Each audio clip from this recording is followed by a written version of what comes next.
ভারী বৃষ্টি ও জলাবদ্ধতার কারণে চট্টগ্রাম শিক্ষা বোর্ডের আওতাধীন সব জেলায় ৮ জুলাই অর্থাৎ আজকের এইচএসসি আলিম ও সমমানের পরীক্ষা স্থগিত করা হয়েছে। এই সিদ্ধান্তের ফলে চট্টগ্রাম, কক্সবাজার, রাঙামাটি, খাগড়াছড়ি ও বান্দরবান জেলার পরীক্ষার্থীদের নির্ধারিত পরীক্ষা আপাতত হচ্ছে না।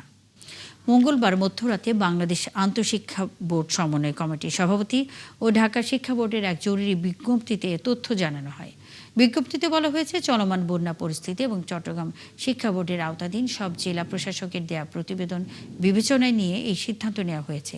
স্থগিত হওয়া পরীক্ষার মধ্যে রয়েছে চট্টগ্রাম শিক্ষা বোর্ডের অধীন সব জেলার এইচএসসি পরীক্ষা এবং একই এলাকার বাংলাদেশ মাদ্রাসা শিক্ষা বোর্ড ও কারিগরি শিক্ষা বোর্ডের অধীন Alim, HSC BMT, HSC vocational ও ডিপ্লোমা ইন কমার্স পরীক্ষা। তবে অন্যান্য জেলার পরীক্ষা যথারীতি চলবে। স্থগিত হওয়া পরীক্ষার নতুন তারিখ ও সময় পরে জানিয়ে দেওয়া হবে।